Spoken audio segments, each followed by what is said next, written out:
It all starts in the Kingdom of Lions, where a young squire named Leone and an older knight walk through a ruined city, stopping at the site of a gruesome battle. The ground is littered with fallen holy knights, and the older knight reveals all of them were game-ended by only 7 people. Years later, Meliodas serves drinks in the Boar Hat bar, but the food there is so horrendous, the customers spit it out on the floor. Meliodas then calls out his talking pig Hawk to clean up the leftovers, but they are interrupted when a man rushes in, claiming to have seen the infamous Rust Knight.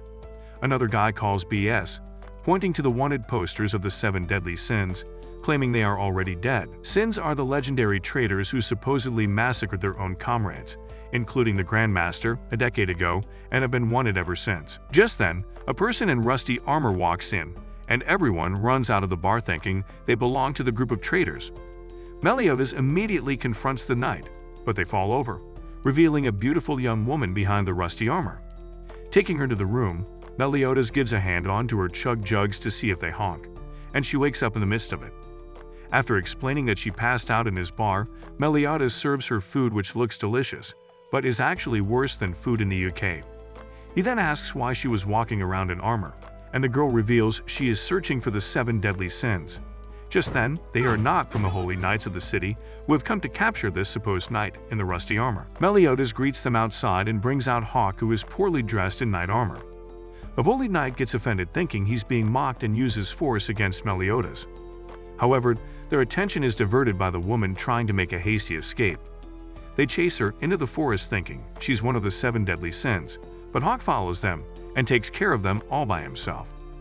The woman meets Meliodas again and explains how the holy knights, who once swore to protect the kingdom, have gone rogue and now abuse their powers for their own benefit. She also reveals the holy knights staged a coup, imprisoning King Bartro under false pretenses, and are planning to plunge the kingdom into war. Though the sins are labeled criminals who once tried to overthrow the king, she believes they are the only ones who can stop the madness. Just then, they are attacked by a holy knight Twigo, who carelessly destroys the cliff to game end them. But Meliodas casually jumps back up with the woman and Hawk. Judging from the symbol on her earring, Twigo recognizes the woman as Princess Elizabeth of the royal family, revealing she is now a wanted fugitive throughout the kingdom. Go now! Accidental death! As Twigo causes destruction around her, Elizabeth realizes he has no intention of catching her alive. When Meliodas continues to defend her, she breaks down into tears, unable to understand why he's risking his life for her. Seeing her in this state reminds Meliodas of a past tragedy, so he introduces himself to her as the Dragon Sin and proceeds to beat the daylight out of Twigo with a broken sword.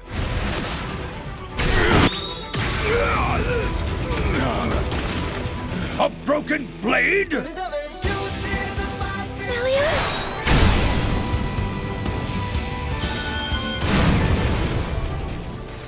After the dust settles, Meliodas reveals he also has business with the other sins, so he will help her look for them. As Twigo asks his men to call for backup, the Boar Hat bar turns into a giant pig and runs away from the kingdom, leaving him confused. Atop the Boar Hat, Elizabeth wonders if this meeting was determined by fate, and if it'll bring her the hook she needs.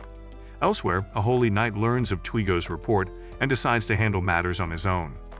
In a flashback, holy knights storm the Lion's throne room during their coup, and while the king stays back by choice, Princess Elizabeth escapes the castle.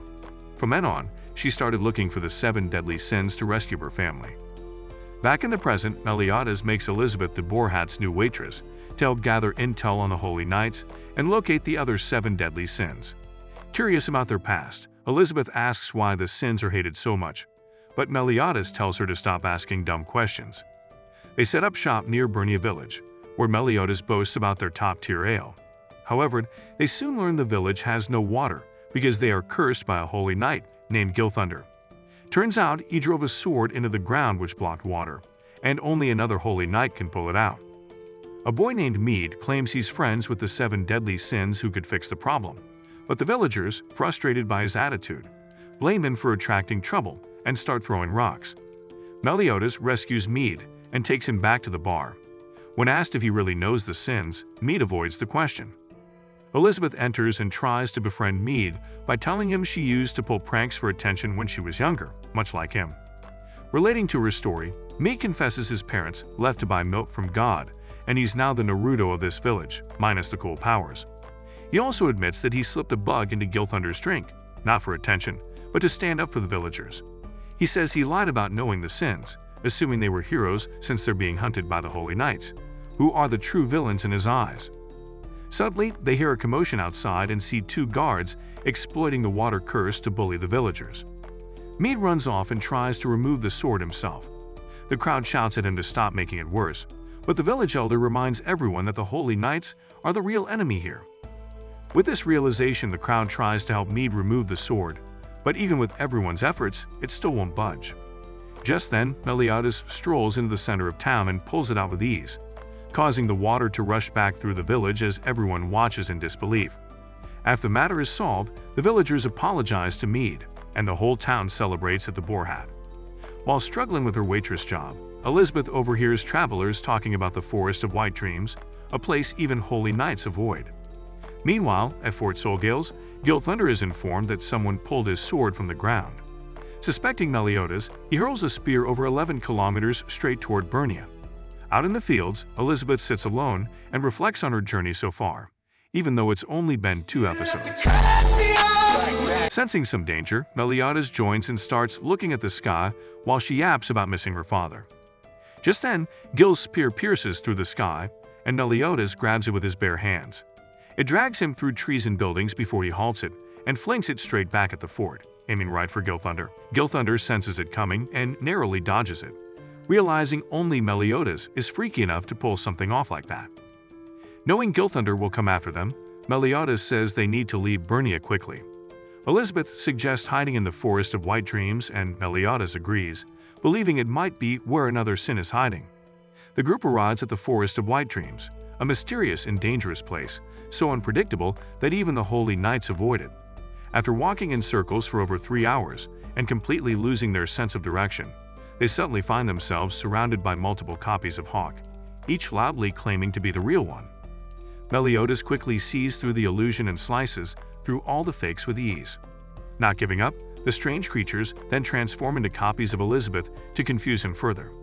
To figure out which one is real, Meliodas starts giving commands like touching their cheek or turning in place. When he finally tells them to jump, all the fake Elizabeths leap into the air, while the real one remains grounded because she is going commando. With a single attack, Meliodas wipes out the imposters, revealing them to be a bunch of prankster imps who enjoy tricking people for fun. The imps scatter away, and the group decides to follow them deeper into the forest, where they stumble upon the giant figure of Diane, the serpent's sin of envy, and a member of the 7 deadly sins. It turns out the prankster imps are Diane's little underlings who mistook Meliodas for a holy knight and woke her up to defend her. Still groggy from her nap, Diane grabs Meliodas in her hand, ready to crush him, until she recognizes him as her captain. Hawk and Elizabeth stare in shock, realizing that this is the real Diane. But as soon as Diane notices Meliodas is traveling with another woman, she immediately gets jealous, calls him a cheater, and flings him across the forest, destroying trees with the impact. After throwing her fit, Diane eventually calms down and listens as Meliodas explains their journey. When he says he can't remember what happened 10 years ago, Diane vaguely fills him in. She says that during the National Foundation Festival, the 7 deadly sins were summoned by the great holy knight Zarathustra. But when they arrived, they found his body pierced with spears. Suddenly, the kingdom's knights surrounded them, accused them of the murder, and branded them as traitors. As Diane agrees to help find the rest of their group, Gilthunder suddenly appears and traps everyone with rings of electricity. Diane, stunned to see him, reveals that she once saw him like an older brother, but now feels betrayed learning he tried to destroy Bernia. When she demands he release them, Gilthunder coldly kicks Hawk away and declares that he seeks revenge for his father, Zarathustra, and wants to surpass him by game-ending the sins. Meliodas breaks free and deflects Gilthunder's first lightning strike, but takes a hit from the second and collapses. Believing Meliodas is dying, Gilthunder asks for his last words. Meliodas uses the chance to ask for the locations of the other sins and learns where to find Ban and King. As soon as Meliodas learns the locations of Ban, the fox's sin of greed, and King, the grizzly's sin of sloth, from Gilthunder, he immediately backs off, dodging Gilthunder's attacks with ease and attempting to escape the battle, so he can begin the search for the remaining sins. Just as Gilthunder prepares to land a final blow, Diane steps in, grabbing him with both hands and hurling him across the area. After the dust settles, Elizabeth grows worried about Meliodas' wound from the earlier fight, but he brushes it off, insisting he's fine and there's nothing to worry about. Diane, on the other hand, gets jealous over another woman getting touchy with the captain, stating she should be the only one to care for the captain. Meanwhile, in a distant chapel, innocent civilians and priests are praying for divine justice against the holy knights. Just then, God gives them the ultimate middle finger when Gilthunder crashes into them and destroys the church, despite the chaos and the wounded around him. On the other hand, the group sets off on Hawk's mother, the massive green pig, while discussing her next move. Elizabeth treats Hawk's injuries while explaining that Gil was originally her sister Margaret's escort, but he treated her like she was his own younger sister. Even after his dad passed away, he continued his service, which is why Elizabeth is confused about his villainous actions. Meliodas, despite his injuries, tells Diane that Ban is imprisoned while King is supposedly dead and buried. They'd ultimately decide to head to the Baste dungeon, since it's the closest location, even though it's known to be guarded by the Word Fangs. Elizabeth tells Meliodas to rest until his wounds heal, but he dismisses her concerns and pushes forward. However, shortly after entering the boar hat to rest, Elizabeth finds him collapsed on the floor, unconscious from the injury he had downplayed. Meanwhile, deep inside Baste dungeon, the Word Fangs are shown stationed around a high-security cell. Their main task is to guard a prisoner locked away inside, who is none other than Ban. Despite having thick metal rods brutally pierced through his body, Ban hums a cheerful tune to himself, completely unfazed by the pain, suggesting that even while imprisoned and tortured, the fox's sin of greed is far from broken. The group stops at Dolmery town, where Meliodas receives medical attention from a doctor named Dana, who is surprised Meliodas is still alive after that deep wound. During this time, Diane gets into an argument with Elizabeth because she's jealous of her getting closer to the captain. She reveals how she got into trouble with some knights some years ago, and while she was a powerhouse herself, Meliodas showed up to her rescue and beat up the knights for being mean to her. That day, Diane felt like a girl for the first time and started developing feelings for Meliodas, but she realizes his tiny Willy Wonka won't fit in a giant, so she wants to be useful to him in other regards. Before they can talk further, Holy Knight Frisia suddenly attacks, aiming to destroy the entire town along with the Sins. She unleashes a swarm of deadly insects, but Diane wastes no time and effortlessly smashes through them, saving the townspeople from harm. At the same time in Dolmery, Dana unexpectedly reveals that the medicine he gave Meliodas is not a cure but actually a slow-acting poison. Before anyone can react, Golgius, a member of the Word Fangs, appears out of nowhere, throwing the situation into chaos. Back at Baste dungeon, Ban makes his escape, tearing through his restraints despite the injuries. He is confronted by Jericho, a holy knight in training who tries to block his path and subdue him, but Ban uses her sword to give him a new haircut.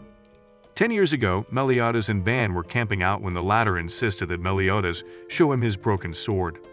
Meliodas sternly told him to step back, but Ban continued to pester him until he swung his sword and injured him. At present, Golgius snatches the sword from an unconscious Meliodas, but he suddenly gets back up and vows to never let it go even if he dies. His final boss aura is enough to scare off Golgius, and Meliodas immediately goes back to being his goofy self. As he takes off his bandages, Elizabeth gets all touchy, shocked to see that his wound is fully healed. Meanwhile, Golgius barely escapes with his life, or so he thought. Meliodas catches up and gently asks him to name the person who hired him, and Golgius immediately surrenders, claiming he doesn't have the strength to fight him anyway. However, it was all a ruse to catch Meliodas off guard, which naturally doesn't work because he has plot armor.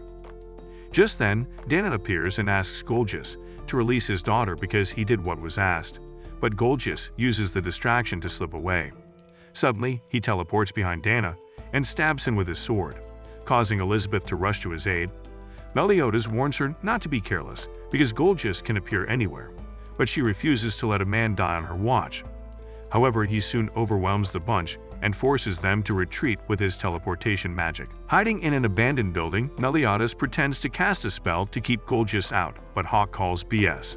Just then, Golgius teleports behind Meliodas, but falls through the floor, which was his plan all along. Joining him below, Meliodas exposes him for simply having invisibility instead of teleportation, and explains the trap he set by the door. He once again asks him who hired him, but Golgius manages to get away on a horse. Elizabeth goes in the opposite direction for Dana and manages to catch him in his last moments, where he reveals he did all of this to save his daughter. Elizabeth starts blaming herself for everything, but Meliodas tells her to quit yapping and promises to fulfill the promise he made to her. He then recalls losing someone precious to him in the past, stating that people always die, but their beliefs never fade away. As Golgius reunites with comrades, Meliodas heads to the prison with Hawk, and Elizabeth joins them after fixing his pouch. They continue towards the prison, and Elizabeth promises to do her best, even though she is not a knight.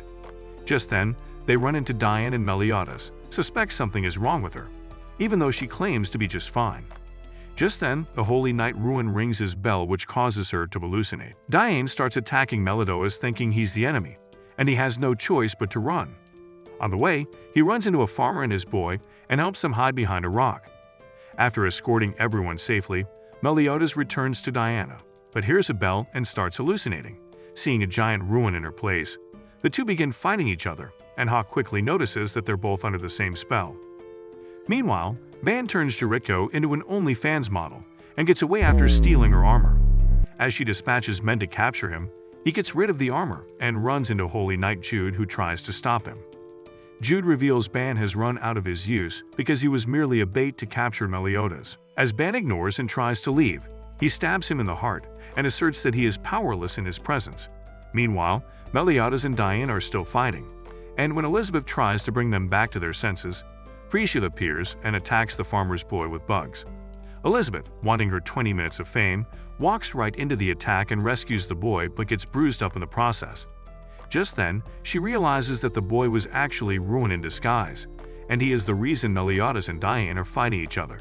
Elizabeth demands he turns them back to normal, but he hits her with a and swirls his weapon at her. However, Elizabeth cleverly steals the bell from his weapon, thus breaking the illusion. Meliodas immediately rushes to her rescue and wipes the floor with Ruin, reminding him never to hurt someone close to him. In the meantime, Diane gets her hands on Frisia and plays ping pong with her body. At the prison, Ban reminds Jude that the only reason he was captured is because he wanted to feel pain, since that makes him feel alive.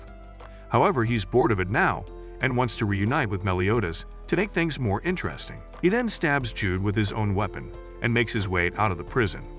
Meanwhile, Elizabeth begs Diane to take her along, and Diane agrees to carry her in her backpack. After threatening the farmer to reveal where Ban is held captive, they arrive at the prison and Jericho notices them entering from the main gate. Golgius then uses a spell bead to cast the eternal seal around the prison, making sure they are stuck in there forever. While inside, the squad locates Dana's daughter and Diane puts her inside the backpack along with Elizabeth. Just then, Van makes an appearance and starts throwing hands at Meliodas as a form of greeting.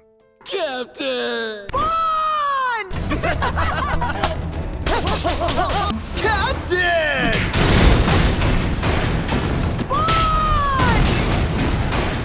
As the two mess around with each other, the whole prison starts collapsing around them, which causes the eternal seal to break. Later, Dana, who somehow survived the wound, reunites with his daughter and explains that his wound started healing on its own when they left. Later, as Elizabeth recovers from her wounds, Van also gets a good night's sleep on a comfy bed inside the boar hat. After they wake up, Meliodas introduces them to each other and compliments Ban's new outfit, which he apparently stole from someone in town. When Ban sees Hawk talking, he freaks out and assumes Hawk is King, who became so fat he turned into a pig. After they are treated to a fine meal by Dana and his daughter, Diane finally lets go of her jealousy of Elizabeth and promises to fight for her cause because she admires her for how brave she was today. Just then, the sky is filled with shooting stars, and Dana predicts from an old poem that Britannia will be visited by a dreadful menace. Later, Van dreams about climbing a giant tree in search of the Fountain of Youth, but is confronted by a 3-footed Shodi, who introduces herself as the guardian of the fountain. She then throws Ban off the tree, causing him to wake up from the dream. As Hawk wakes them up, Elizabeth finds herself sleeping next to Meliodas, but she's certain her V-seal is intact because the guy is roped up. While they all gather to eat, Elizabeth asks Hawk if he can tie Meliodas a little loose next time, but Hawk refuses, warning her that she will be walking funny for a week if he's left loose.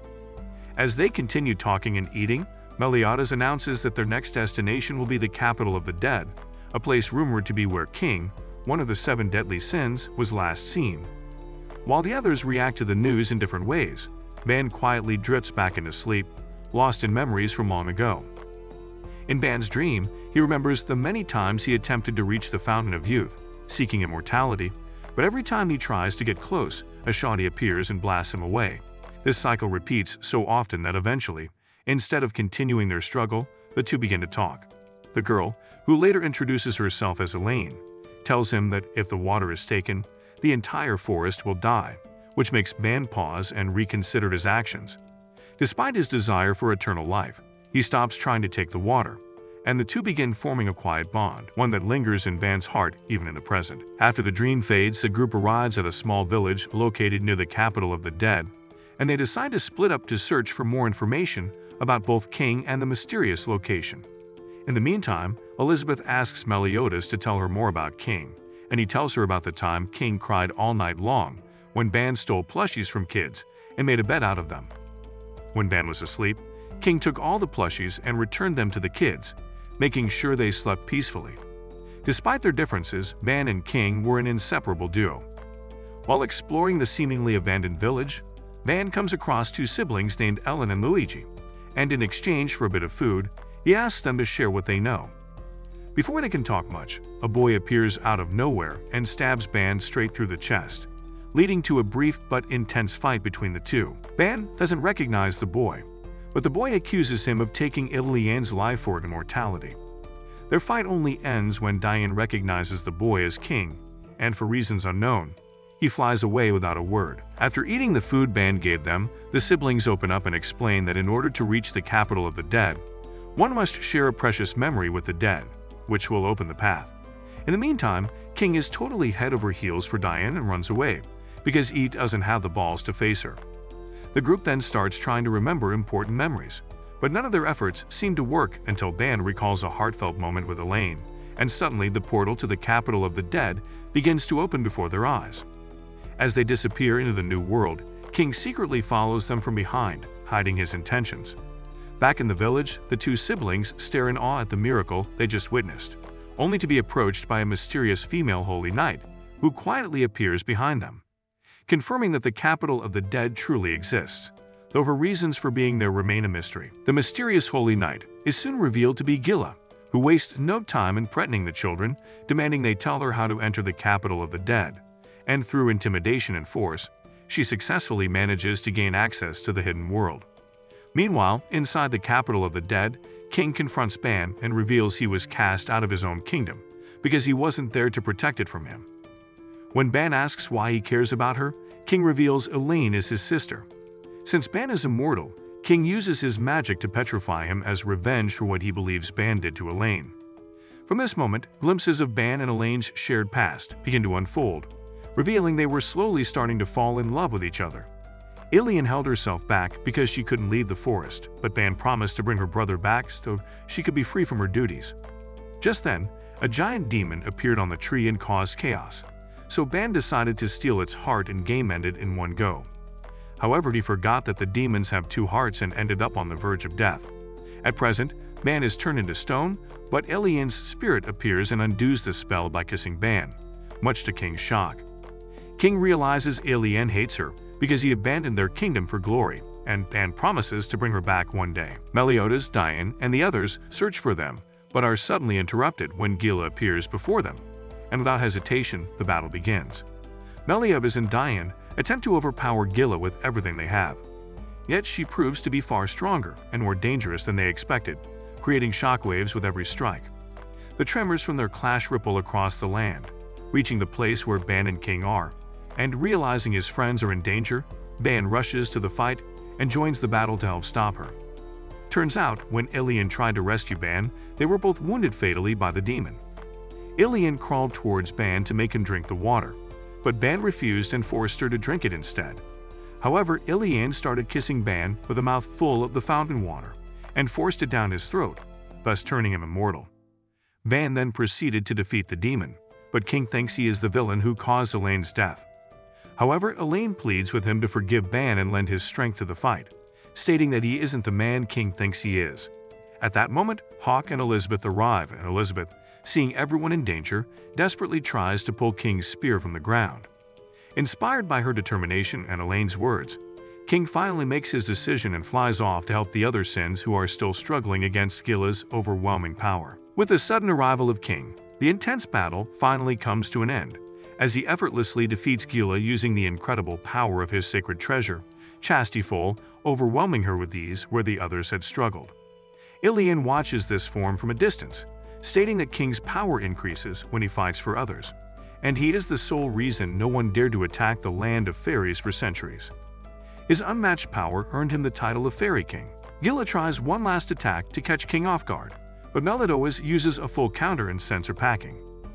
With the danger now past and their time in the capital of the dead seemingly coming to a close, Ban shares one final emotional and quiet moment with Elaine before preparing to leave, while Ellen and Luigi appear to say their goodbyes, only for it to be revealed that they were actually ghosts all along, having passed away long ago. Returning to the real world, the group ties up Gila against a tree and draws doodles on her face to embarrass her in front of the holy knight Hellbram. As the group takes a break to rest and recover, Elizabeth compliments King for his strength, amazed that he was able to take down Gila alone, especially considering how Meliodas, Ban, and Diane couldn't beat her even when they fought together as a team. King humbly responds that things would have been different if Meliodas and Ban had their sacred treasures, as those weapons would have given them a huge advantage. And with that, the group decides it's time to begin searching for the missing sacred treasures to increase their strength for future battles. Elsewhere, in a secret part of the kingdom, Jericho and Twego are summoned under the pretense of orders from Hendrickson, only to be taken underground and offered a chance to become stronger by drinking demon's blood. They are warned that this is extremely risky, as only those compatible with it will survive the transformation, but both choose to accept the risk and drink it anyway. Jericho is found to be compatible and survives the transformation, gaining new strength, while Twego is not as fortunate. Meanwhile, Meliodas and the others arrive at Vasil, where a fighting festival is being held, and the prize is none other than Gideon, Diane's lost sacred treasure. Outside the town of Vasil, Elizabeth and Diane head into the nearby forest to look for something edible, hoping to find food to bring back. A large shadow suddenly looms over her. Diane quickly hears the cry and rushes to help, only to find Elizabeth face to face with a purple mushroom-like creature. Without hesitation, Diane lightly taps the creature on its head, which unexpectedly releases a puff of thick pink smoke. Meanwhile, back in Vasil, the fighting festival continues as the elimination round begins. The rules are simple: contestants must push their opponents out of the ring, and the last 8 remaining will proceed to the final rounds. After a series of intense matches, the 8 finalists who emerge are Holy Knight Grymore, a mysterious cloaked woman named Matrona, Holy Knight Hauser, a massive man named Tezu, an old man referred to as Old Fart, the seasoned warrior Kane, Meliodas, and Ban. The matchups for the quarterfinals are announced as Grymore versus Matrona, Hauser versus Tezu, Kane versus Old Fart, and Meliodas versus Ban. As the first match begins, Matrona enters the ring but is asked to remove her cloak to ensure she isn't hiding any illegal weapons. When she does, everyone is surprised to see that she's wearing Elizabeth's outfit, immediately raising suspicions for Meliodas. The match begins, and after a brief exchange, Matrona manages to overpower Grymore and send him flying out of the ring. After her victory, Matrona is revealed to be Diane, now mysteriously shrunk to human size. King, shocked by her new appearance, asks her what happened, and Diane explains that she and Elizabeth encountered a strange mushroom in the forest. King identifies the creature as a chicken matango, a rare monster that releases shrinking spores when it feels threatened. Diane jumps into Meliodas' arms and takes her sweet time making her dream come true. She also flashes her plot and asks Meliodas to use his meat saber on her, but the man is unfazed. When Diane gets all sad, he comforts her by saying he can't do this to a comrade. Diane hugs him in approval, and he sees a tiny Elizabeth hiding between Diane's melons. In the second match, Hauser faces off against Tezu. Though Tezu is strong and determined, Hauser unleashes his special ability, generating a powerful wind blast that lifts Tezu into the air and flings him out of the ring, securing Hauser's victory. After the match, Veronica arrives and goes to find Grymore, with Hauser close behind. Curious about their sudden appearance, Hauser asks what they are doing there and soon learns that both are searching for Elizabeth and the 7 deadly sins. Back at the arena, King steps into the ring to face Kane, but since he is more useless than Sakura without his weapons, he is ultimately overpowered and pushed out of the ring, eliminating him from the tournament. As the final battle is about to start, Gowther overhears a conversation between Veronica and Grimoire, and is stunned to discover that Meliodas, King, and Ban are all members of the infamous 7 Deadly Sins. At the arena, the battle between Meliodas and Ban begins, and the two go head-to-head with equal strength and speed, putting on a WrestleMania main event for the audience. The battle takes Meliodas back to when he first saw Ban, who was still alive after being executed 33 times. Meliodas wanted to break Ban free, but Ban started acting nonchalant. He punched his face through the wall to make his point. At present, it looks as though Meliodas is about to win, but Ban suddenly turns the tables by using his ability to steal power. Even in his weakened state, Meliodas beats the living crap out of Ban, but the more he fights him, the weaker he gets. Eventually, Meliodas runs out of stamina, and Ban prepares to deliver the finishing blow so he can take the victory for himself. While he stands there confident, Diane tells a worried Elizabeth that Meliodas is only baiting out Ban's most powerful attack. King corrects her that Meliodas' counter only works against magical attacks, and it's hopeless because Ban is using a raw fist. Ban then takes a swing at Meliodas, but after the dust settles, Meliodas is the only one standing in the ring while Ban finds himself flung miles away. It was too fast for anyone to notice, but Diane saw that the captain grabbed Ban's wrist with a tight grip and crushed it with alarming force before blasting Ban out of the ring. King and Diane witnessed the entire fight, and though impressed by Meliodas' power, they both grew concerned after noticing the serious and almost frightening look on Meliodas' face during that moment. When Diane mentions the black mark on his face, Elizabeth recalls seeing it once before. The next match is the first of the semifinals, with Diane going up against Gowther. Before the fight begins, she gently hands over the tiny, shrunken Elizabeth to Meliodas for safekeeping. But Meliodas has other plans. Meanwhile, Veronica and Grimoire continue their search for Elizabeth, unaware that she is now the size of a doll. Before the fight starts, Gowther points at Diane's outfit, claiming it's too hard for him to focus on the match with her airbags staring him in the face. After she buttons up, Gowther immediately rushes in with strong wind attacks, but Diane keeps dodging not because she fears them, but because she wants to avoid ruining Elizabeth's clothes that she's still wearing. However, the clothes get ruined anyway, allowing her to go all out and defeat him with ease. In the second semifinal, Meliodas steps into the ring to face Cain. Before the fight begins, Cain reveals that he once knew Meliodas long ago, and that he is from the kingdom of Danafor, which Meliodas was said to have destroyed. Cain also mentions that Liz, the woman he loved, died in that same kingdom and asks Meliodas what made him game ender. Meliodas calmly replies that he tried to protect them and failed, but he won't let the same thing happen again. Cain then asks if Meliodas truly didn't betray the kingdom, and after hearing Meliodas' response, Cain decides to forfeit the fight, declaring Meliodas the winner. The final match is now between Meliodas and Diane. Meliodas casually suggests that they don't take the fight too seriously, since either way the sacred treasure will go to one of them. But when a group of Twitch thoughts cheer and whistle at Meliodas, Diane becomes jealous and annoyed, calling him a womanizer. Elsewhere, Gila, Jericho, and the Holy Knight Marmus approach Basil, with Jericho eager to try out her new demonic powers. Back at the arena, Diane continues angrily and relentlessly throwing punches at him, while Meliodas says that he doesn't even know who the women that cheered for him earlier. As their battle drags on, something suddenly causes both of them to stop in their tracks and freeze. Ban and King join them on stage, and Meliodas, sensing danger, looks toward the crowd and announces that Vasil now belongs to the 7 deadly sins and that everyone has 1 minute to leave the area if they want to stay safe. The crowd resists at first, not believing the warning, but once Gila, Jericho, and Marmus arrive on the scene, panic sets in, and everyone quickly begins to flee the area. Jericho immediately attacks Ban, wounding him so badly that even he is shocked when his injuries don't heal like they usually do. She then reveals she was acting like a tomboy to come off as stronger, but as she uses his blood as lipstick, she thanks him for turning her into a woman and asks him to take responsibility. It should have been me, not him! It's not fair! Meanwhile, Meliodas faces off against Gila, but ends up getting taken down by her powerful chain reaction technique. King, searching through the area, finds both Meliodas and Ban lying unconscious, and is suddenly ambushed by Gila as well. However, King survives the attack and gathers his strength to defeat both Gila and Jericho in a fierce display of power. Afterward, he tells Hawk to take care of the wounded Ban and Meliodas, while he stays back to question the 2 holy knights. Elsewhere, Diane is devastated when she finds out that Gideon, her sacred treasure, is missing. Before she can fully react, Hauser confronts her and challenges her over her past crimes. But Diane pauses to care for an old man nearby before the fight can begin. Suddenly, Marmus attacks Diane and sends her crashing down into a deep ravine.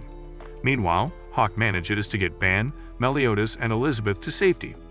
While praying beside the unconscious bodies of the two sins, Elizabeth suddenly returns to her original size, just as Veronica and Grymore walk past them.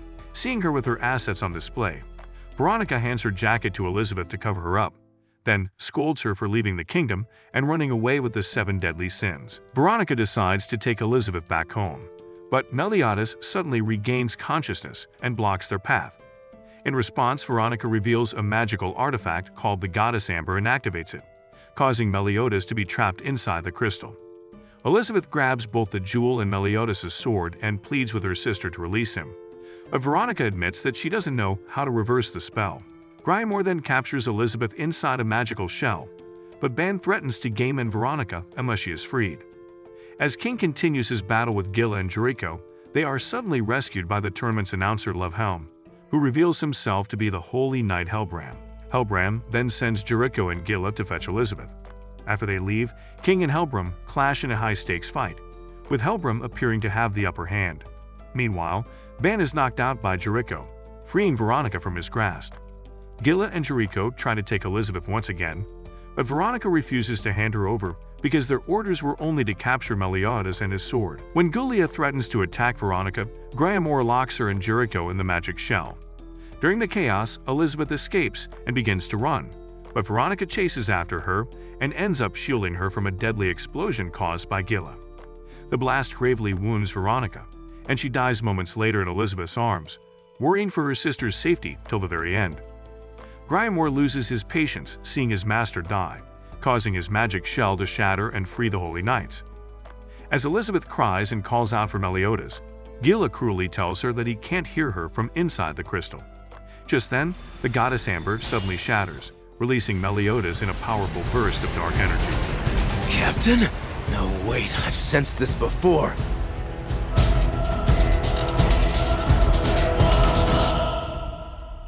Meliodas, still radiating final boss aura, launches himself at Gila with intense speed and fury, slicing off her hand in a swift movement to reclaim his sacred sword. When Ban tries to stop him, Meliodas suddenly slices him in half without a word. Elizabeth, terrified by what she's seeing, clutches Hawk tightly and questions what happened to Meliodas. Meliodas slowly floats toward her silently, sniffing her for a moment, before taking off into the air without explanation. He heads straight for Hellbram, wasting no time as he launches into another brutal fight. Hellbram, amused by Meliodas' condition, doesn't take the battle seriously at first. He toys with Meliodas while trying to understand the true extent of his new power, and he uses his hunter wisps to temporarily overwhelm him, all while writing down notes as if conducting an experiment. Elsewhere, Hauser looks down into the ravine, clearly distressed after realizing Marmus had thrown Diane down there. When Marmus tells him to chill since Diane is a wanted criminal, Hauser tells him she put herself in harm's way to protect an old man. Just then, Mama Pig walks up to the ravine and drops Diane's clothes into the chasm, indicating she's alive and somewhere below. Meanwhile, Meliodas starts to turn the fight in his favor, pushing Hellbram back. However, just as it looks like Hellbram might lose, he reveals there are dozens of knights lending him power using the link spell. Just then, Hendrickson intervenes by lending him a surge of magical power, which tips the balance and allows Hellbram to defeat Meliodas. Before Hellbram can take Meliodas away, Ban grabs Elizabeth and makes a quick escape, with Hawk trailing behind them. Just in time, Diane reappears with her sacred treasure and stops Hellbram from capturing Meliodas. She demands to know whether it was Hellbram who injured Meliodas, but when he refuses to respond, she summons her Mother Earth catastrophe, creating a massive tremor that tears apart the battlefield. After orders from Hendrickson, Hellbram attempts to flee with Gila and Jericho on their flying manta rays, but Diane's attack damages their mounts, causing them to plummet through the air. The magical connection between Hellbram and Hendrickson breaks, leading Hendrickson to wonder if Hellbram has perished. Diane returns to the others and shows them Meliodas, who is now conscious and back to his true self. Ban walks up to him and delivers a solid punch as payback for earlier, while Elizabeth runs forward and embraces Meliodas, allowing him to squeeze her assets. Just then, Grymore appears, using his shield to push through the debris while still carrying Veronica's lifeless body. Elizabeth, heartbroken, asks him to bury her sister near the lake where they used to play as children and vows to stop the Holy Knights for good. Howther, on the other hand, finally realizes that the sins are actually not criminals and decides to let them go. Meliodas is still recovering his senses and suddenly realizes that his sword is missing. He tells Elizabeth that the sword is super important, but he's not too worried as long as she's okay. Elsewhere, Hellbram has managed to retreat and safely deliver Gila and Jarito to a new location. He grins as he reveals the true prize of the battle, Meliodas' sword, which he says is one of the keys to reviving the ancient demon clan. Meanwhile, Howther hears the news that Veronica and Griamore are dead and struggles to accept it. He also learns that the fragile balance between the factions, led by Hendrickson and Dreyfus, is now beginning to fall apart. Later, Elizabeth wishes that Veronica rest in peace and promises that everything will be different from now on. Diane reassures her that she won't be alone, and that Meliodas and the 7 deadly sins will be with her to fight by her side. Close by, Ban and King train against each other to prepare for future battles, with Ban declaring that once they reclaim the kingdom, he will claim the Horn of Cernennos and ask the goddesses to bring Elaine back to life so he can get out Gok 600 from her. They briefly discuss how Meliodas' aura resembles the demon that attacked Iliane, but Ban refuses to accept it out of sheer respect for the captain. With determination in his eyes, Meliodas promises to end the war that has been raging for more than 3,000 years. In the middle of the forest, a massive armored giant named Gowther quietly roams with a boy named Alan, and when it demands to read a book, Alan tells him to find shelter first. They find a cave inside the forest, but Gowther runs off into the woods where he tries to become one with nature. When it starts to rain,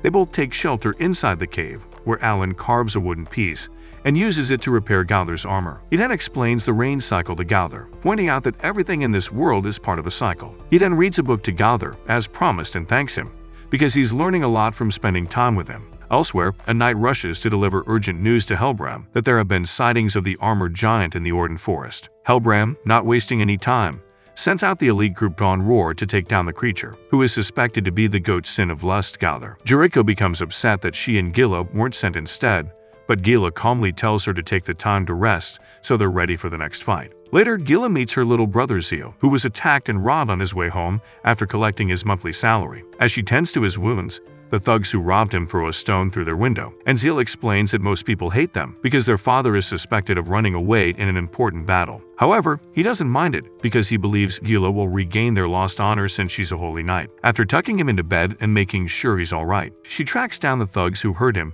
and sends them to God without hesitation. Meanwhile, the 7 deadly sins arrive near the forest and start setting up their camp. Meliodas asks Elizabeth to go to the nearby village to pick up some herbs while he and the others go hunting. Diane decides to take a break and relax while the men split up to find food. In the village, holy knights suddenly appear while Elizabeth and Hawk are there. The two hide behind a rock wall, trying not to be seen, but Alan suddenly shows up and finds them, thinking they are playing hide and seek just like he is. Back in the woods, Ban and Meliodas turn the hunt into a contest. Meliodas proudly announces his win by capturing a fierce sword wolf, but Ban isn't convinced and argues back. They then check in with King and find him fast asleep on his pillow. They urge him to find something useful, and although he complains at first, the moment Ban mentions Diane, King gets flustered and rushes off to join the hunt. Suddenly, a deep, thunderous growl shakes the entire forest, and Meliodas says they need to go investigate where it came from. Alan, meanwhile, tells Hawk and Elizabeth that he's looking for glue to patch up the armor, because the armored giant has a huge hole in his chest. When they ask him if he's friends with the giant, he hesitates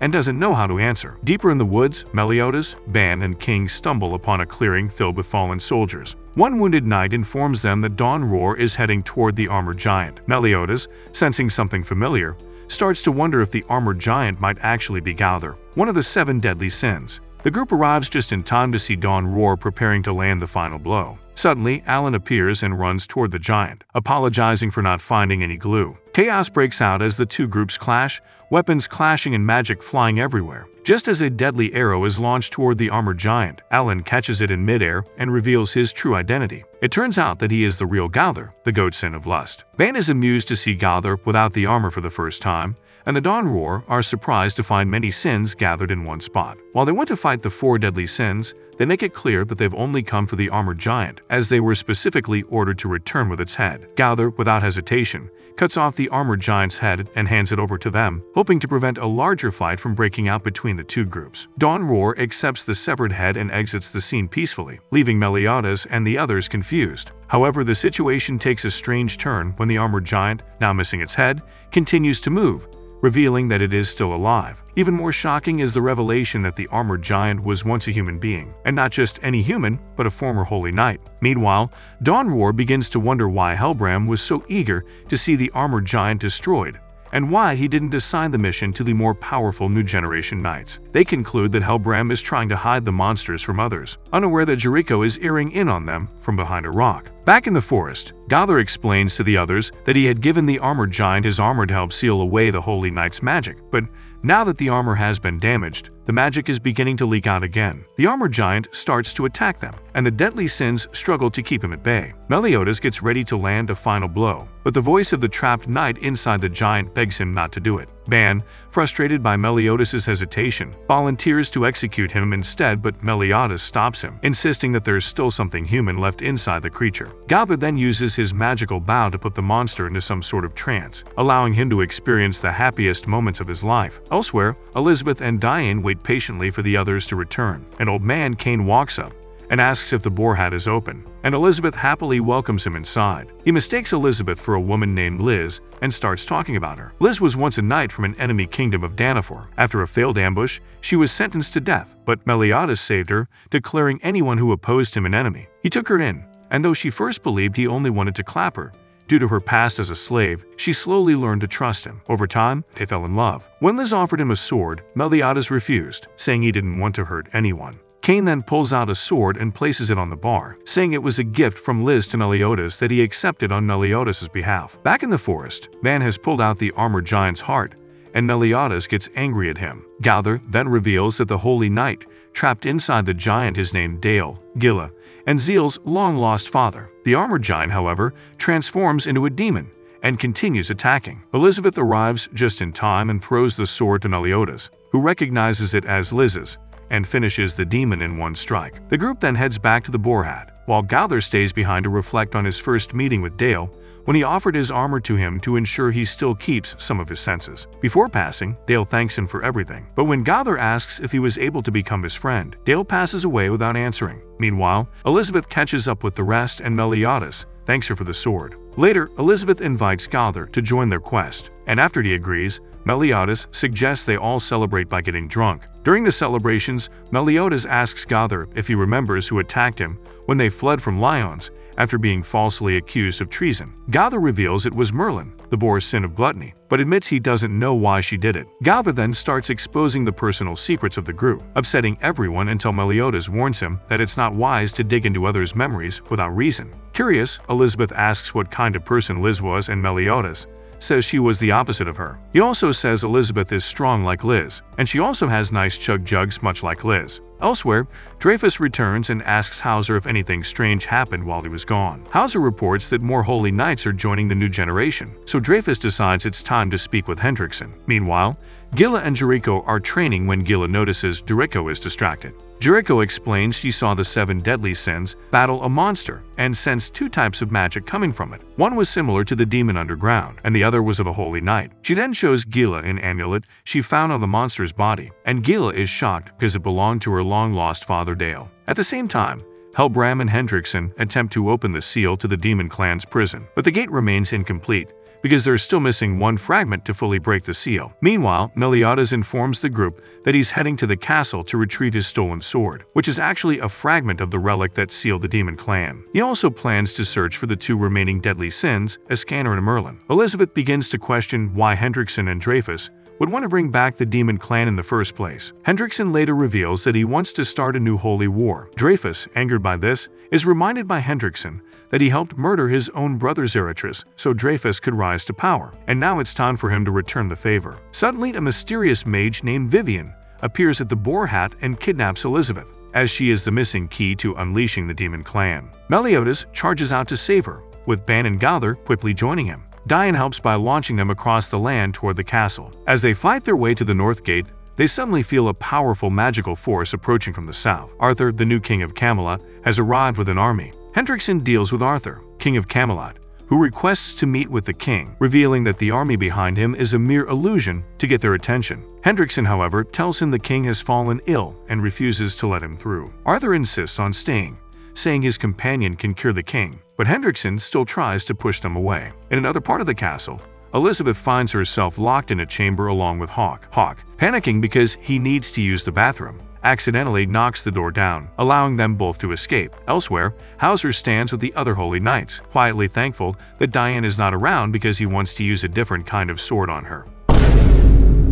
Dreyfus then questions Hellbram, asking what Hendrickson is really planning. Meanwhile, as Meliodas, Ban, and Gowther approach the capital, a crowd charges at them, but Gowther uses his magic to hypnotize them into K-pop fangirls. Thanks to the distraction, the trio manages to enter the city, and Ban suggests they head for the main castle. At the same time, Hendrickson attacks Arthur thinking he's here for the seal, but quickly learns that the young king is a skilled warrior and can hold his own. At the Boar Hat, Diane wonders aloud to King if Meliodas would fight this hard for her if she were ever taken, and King says that he definitely would. Diane accepts she's not as special as Elizabeth, and King unsuccessfully tries to show her that she is special to him. He then calls on Oslo, his fairy dog, who can teleport them both into lions by swallowing them. However, Diane's enormous pancakes get stuck in its mouth, and King has to push her, in which makes him blush. Inside the castle, Dreyfus arrives at Hendrickson's magical research center, but a loud crash from below sends him falling through the floor right into Diane's path. Dreyfus demands to know what Diane is doing there, and she asks for Elizabeth to be returned. Jericho tries to attack Diane, but her sacred treasure protects her. Gilthunder, Hellbram, and a hesitant Hauser combine their magic to hurt Diane, but she survives their assault encounters with ground Meliodas. Diane and Dreyfus then battle directly, but Dreyfus lands a powerful blow to Diane's chest, knocking her down. As she struggles to rise, Dreyfus asks Hellbram if Elizabeth is still in the capital, and Diane confirms it. Dreyfus then knocks Diane into the city, and Gila rushes after her, worried about her brother, Vasil, who might have gotten caught in the mix. As Diane crashes into the capital, the citizens begin throwing rocks at her, calling her an enemy under Dreyfus's orders. Just as she feels like giving up, she remembers her promise to Elizabeth and regains her resolve. Suddenly, destruction spreads through the city, but it isn't caused by Diane but rather by Hellbram. Gila sees this and begins to question if the 7 deadly sins really betrayed the kingdom. Vasil appears and runs toward Gila, but a collapsing building threatens to crush him. Diane shields him with her body and is gravely injured in the process. Dreyfus arrives, and Jericho asks to deliver the final blow, but Gila and Hauser intervene, choosing to defend Diane instead. The battle rages on as Hauser and Gila join forces to defend Diane and her younger brother, Vasil, against the combined might of Gilthunder, Hellbram, Dreyfus, and Jericho. Using a powerful fire tornado attack, Hauser and Gila manage to knock Jericho unconscious and land a blow on Hellbram, but their attack does nothing to Gilthunder or Dreyfus, who remain completely unscathed. Despite their best efforts, Hauser and Gila are eventually overpowered. Just as Dreyfus is about to strike down Diane, Gowther appears and steps in to save her. He uses his magic to trap Dreyfus inside his own mind to torture him for betraying his own brother. Gowther appears in his mind and assertively tells him, "We'll never be able to escape." However, Dreyfus says Psyche and stabs Gowther, although he is completely exhausted after a trip to his own mind. Before leaving Gowther to die, he orders Hellbram to finish off Diane and the so-called traitors, who cast a spell to game-end everyone around, including civilians. Meanwhile, inside the castle dungeon, Elizabeth and Hawke continue their search for an escape route. While exploring the dark corridors, they stumble across Elizabeth's older sister, Margaret, locked away in a cell. Vivian appears and tells them that Margaret has chosen to imprison herself because she is unwilling to leave Gilthunder behind. Elizabeth refuses to believe this and tries to protect her sister, but before Vivian can do anything, Hawke bravely strikes her to defend Elizabeth. In retaliation, Vivian knocks Elizabeth unconscious and uses magic to teleport Hawke into a dark space. She then carries Elizabeth and opens Margaret's cell, telling her to escape if she doesn't care about the fate of her sister. Back at the battlefield, as Hellbram is about to finish off Diane, King arrives and immediately demands to know who hurt his mommy. When he finds out that Hellbram is responsible, his anger boils over and he activates his Tier 3 Sim mode. The fight between King and Hellbram begins and quickly becomes intense. During their battle, it is revealed that Hellbram is actually a fairy and was once a close friend of King. Hellbram uses enchanted tree roots to bind King and forces him to watch helplessly as he prepares to brutally finish Diane. However, King gathers his strength and summons a powerful shield to protect her just in time. Hellbram, stunned by King's resolve, mocks him and questions why he would risk everything for a girl who is nearly dead. But King, filled with emotion, responds firmly, saying that the reason he can go this far is because Diane's packing melons bigger than your mum's, and that is all the reason he needs. King begins to narrate a memory from his past, where he recalls that after losing his memory, the only image that lingered in his mind was the face of the person who had attacked him, who was none other than Hellbram. During that lost time, King was discovered by a small giant girl named Diane, who cared for him and stayed by his side while he healed. He reflects that those days were some of the happiest in his life. One night, while flying overhead, King spotted Diane with a human hunter and later warned her not to trust humans, believing they would only hurt her. He remembered having said the same thing to Hellbram years ago, trying to protect him from getting involved with humans. Upon waking from that memory, King remembers Hellbram was once his best friend, but doesn't remember much about him. When Diane caught a cold, King said he'd go find some herbs to help her, but Diane, feeling weak and afraid, begged him not to leave her alone. This caused King to remember a moment with his sister Elaine, just before he left the Fairy King forest to chase after Hellbram. Fortunately, the hunter from earlier stumbled upon their cave and gave Diane medicine that helped her recover. King also thanked him for the soup he gave them the other day, but the hunter told them it had been nearly 10 years since he last saw them. This made King realize that while 10 years was a short amount of time for fairies, the same could not be said for humans. Later, while playing with Diane, she accidentally ripped her clothes, and King made her an orange jumper to wear, replacing the old rag she used to have. This gesture reminded him of the time he proudly told Elaine that he had learned to make clothes from watching humans, only for her to remind him of his duty to protect their forest. Eventually, King and Diane visit a nearby human village, where they reunite with the grandson of the hunter, who used to tell them stories about a giant and a fairy. The hunter jokes that Diane and King are a couple, leading Diane to ask what that means. When King explains the idea of romantic love, she asks if he loves her the same way, and he quietly says yes, promising to love her forever. Soon after, King remembers that Hellbram and some other fairies were attacked and captured by humans. He promises Diane he will return and flies off, only to discover that the village where he met the hunter has been destroyed.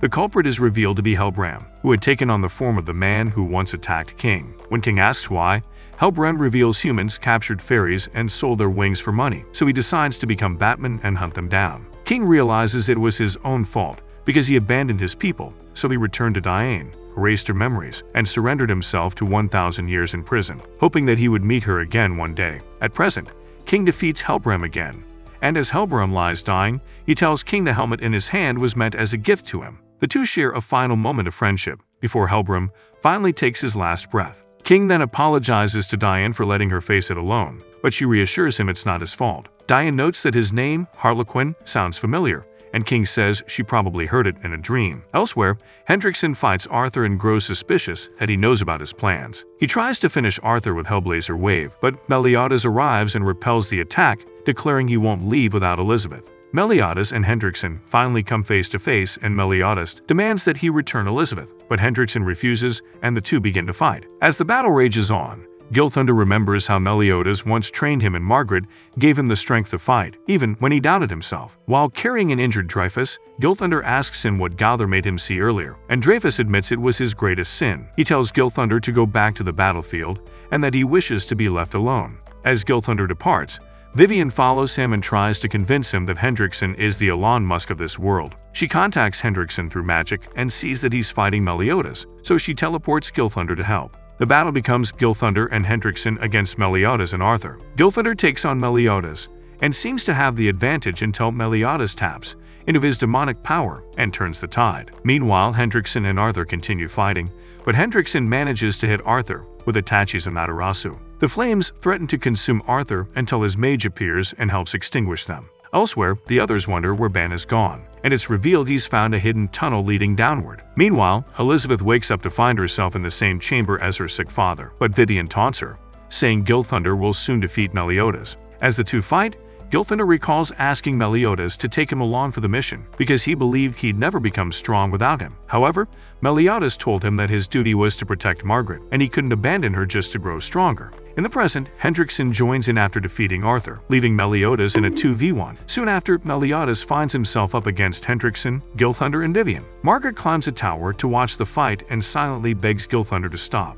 As all three of them attack Meliodas with their best move, Margaret takes a leap from the tower. Sensing her from a distance, Meliodas fires a precise attack that removes a cursed monster attached to her, but leaves himself exposed to the powerful attack. Just then, Gilthunder remembers the phrase Meliodas taught him to break his curse. Breaking free, Gilthunder turns on Hendrickson and slices off his arm. As Margaret falls safely into Arthur's arms, Gilthunder tells Meliodas to let him handle it from here, so he can avenge his father. With a final strike, Gilthunder attacks Hendrickson and seemingly defeats him. Margaret awakens in Gilthunder's arms and Meliodas thanks Arthur for everything he's done. However, Vivian becomes furious and decides to take matters into her own hands. Just then, Arthur's mage reveals the truth that Vivian is her apprentice. Vivian is shocked by the reveal, especially when she realizes that the mage is actually Merlin, one of the 7 deadly sins. Meanwhile, Ban finally reaches the Horn of Cernunnos and asks it to bring Elaine back to life, offering his own life in exchange, but he gets no answer. Hawk shows up, and they are both surprised to see each other. Elizabeth is with her father, who warns her that they'll be separated again soon because his power lets him see the future.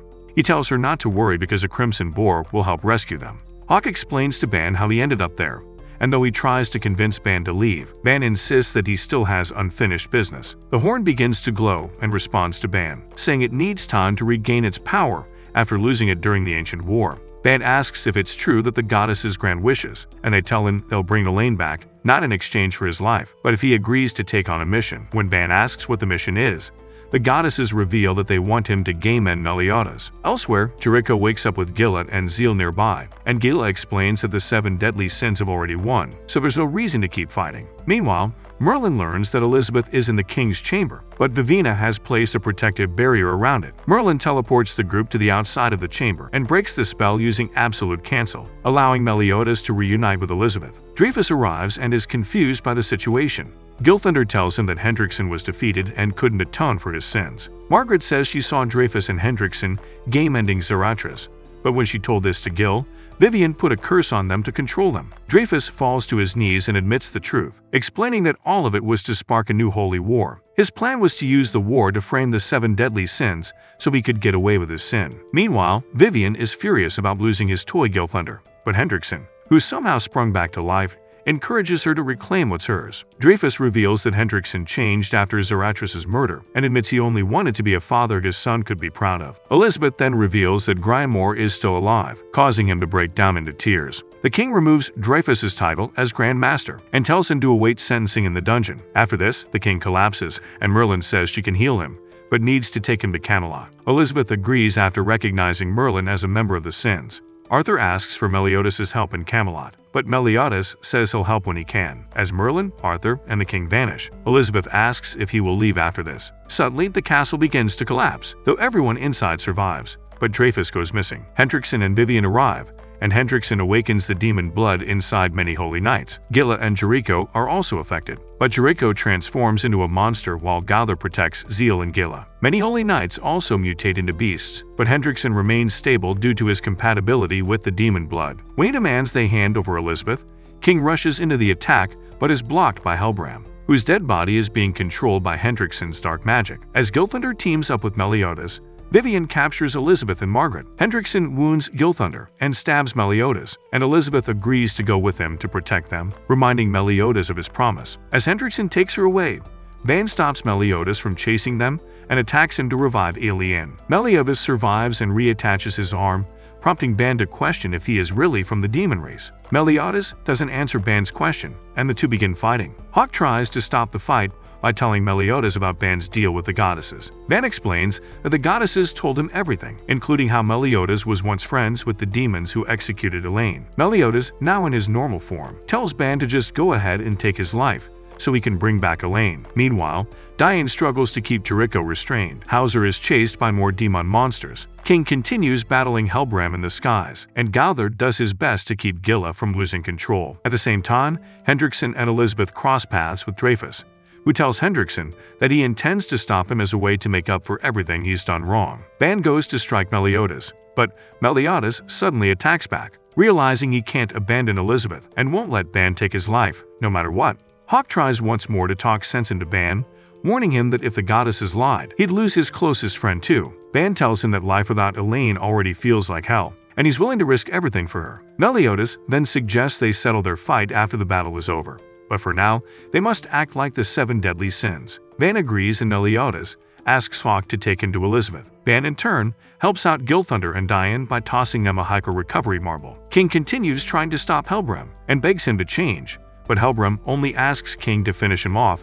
because he's no longer himself. Elsewhere, Jericho's brother Gustav searches for her, But when he finds her, she loses control of her body and crushes him with her monstrous hands. Horrified, Jericho screams and begs someone to finish her off. Meanwhile, Hendrickson and Dreyfus clash with magic. Though Hendrickson's regeneration ability gives him the upper hand, their spells collide and explode just as Hawk races toward the battle with Meliodas on his back. When the smoke clears, Dreyfus sees Elizabeth injured and rushes to help her, only for Hendrickson to reappear and resume the sword fight. As he takes a swing, Hendrickson shatters his blade and declares the battle over. Meanwhile, Gilthunder arrives just in time to save Gustav from Jericho, who pleads for Diane to end her life. At the same time, Hellbram begs King to finish him off. King summons a sunflower that fires a beam, disintegrating Hellbram completely. Ban, instead of hurting Jericho, saves her by destroying the demon that had possessed her. The 7 deadly sins regroup and prepare to rescue Elizabeth, while Ban and King stay behind to eliminate the remaining demon monsters in the city. The Dawn Roar arrives to lend their strength to the effort. Hendrickson absolutely cooks Dreyfus just as Hawk and Meliodas reach the scene. Meliodas grabs Elizabeth, places her on Hawk's back, and sends her away before turning to fight Hendrickson. Diane, King,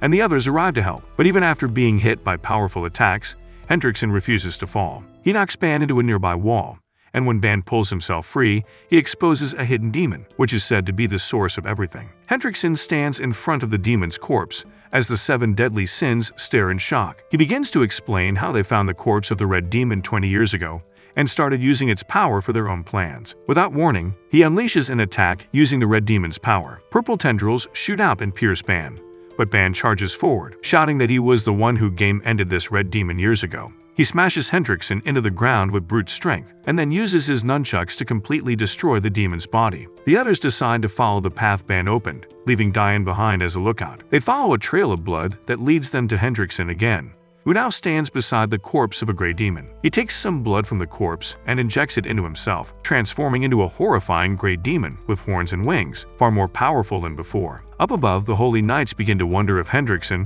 was the one behind the city attack and the one who framed the sins, but Gilthunder says none of that matters now, because the sins are the ones protecting everyone. Suddenly, a huge blast sends Diane flying and Hendrickson rises from the underground, ready for battle. He immediately begins attacking the Holy Knights, cutting them down with ease. Dawn Roar, Gilthunder, Gila, and Hauser rush in to help, but their combined attacks don't do any damage. Elizabeth wakes up and begs them all to run, saying Hendrickson is too strong for anyone to fight. Despite her warning, the battle rages on, and Hendrickson slaughters everyone in his path. Meliodas is the last one standing, guarding Elizabeth with all his strength, but he collapses too. Hendrickson launches a deadly spell called Dead End, a blast that game ends anything it touches, and just as it's about to hit Meliodas, Hawk jumps in front of it and turns himself into a bacon cheeseburger. Elizabeth rushes to Hawk's side and cries over him, but a blinding light shines from her body. As Gil wonders what's happening, Margaret recalls past instances where people who were injured around Elizabeth miraculously healed without her realizing it. As it turns out, she has awakened her powers as an apostle of the goddesses, revealing her druid bloodline. She faces Hendrickson and demands to know why he's doing this, and he responds that it's revenge for sealing the demon race.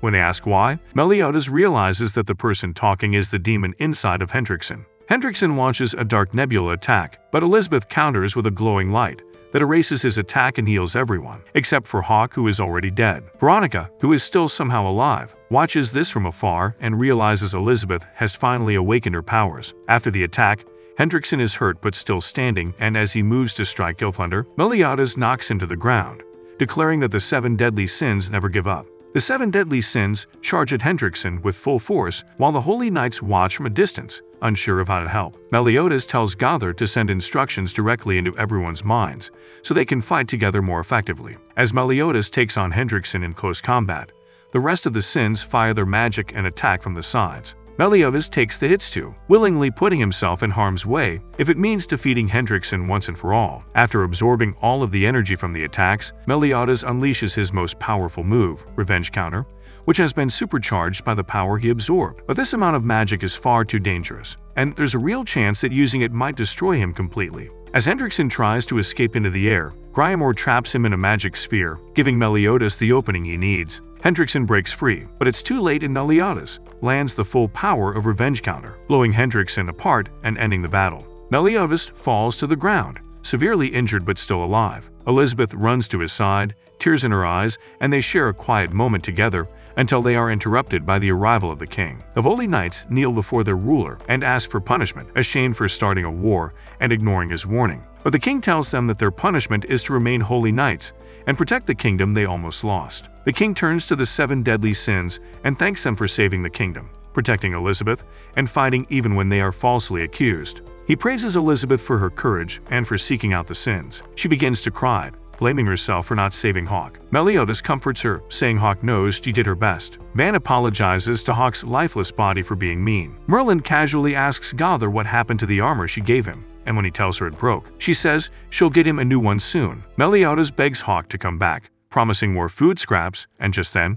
Hawke's body turns into ash. From the ash rises a tiny Hawke, and everyone celebrates his revival. Later, Meliodas and Elizabeth share a hug, interrupted by Veronica, and the two sisters are joyfully reunited. Elizabeth doesn't understand how, and Veronica says it was her goddess powers that healed her. As the city begins to rebuild, Merlin tells Meliodas that the coffin of eternal darkness is missing, last flying south carried by a strange bird-like creature. She then reveals she took a break from Arthur and will now be staying with the 7 deadly sins for the time being. Meanwhile, King finds Diane, who is now petite and busty thanks to Merlin's potion. He tries to ask her to the festival but chickens out, only for Diane to ask him first. On the other hand, Draco is sad she lost her powers but suddenly gets moist realizing Ban saved her from turning into a monster. Just then, Gila arrives in a girly dress and tells her love helped her keep hers. It turns out that she is now in a relationship with Gowther. Much to Draco's shock, at the Boar Hat, Hawke is treated to Ban's master chef cooking when Gilthunder arrives and apologizes for his past actions. He then tells the sins he's leaving to help others atone, and Meliodas supports his decision. That night, as the fireworks go off, Gil and Margaret kiss, and Gryamore places flowers at his father's grave. The next day, Elizabeth learns the sins are leaving, and even though she is forbidden from seeing them, Meliodas comes anyway and invites her to join them. She happily agrees and hops on the Boar Hat, so she can later hop on Meliodas' pogo stick. Ban decides to travel the world for now, but promises to return, and King decides to join him. Meliodas tells Merlin he wants answers about the past, and she says it's a long story, one he's ready to hear. In the past, Meliodas stands over a dying Liz, as she promises they'll meet again. If you made it to the end of this video, prove it by commenting "I love feet." And if you like anime recaps like this, then watch this video right here.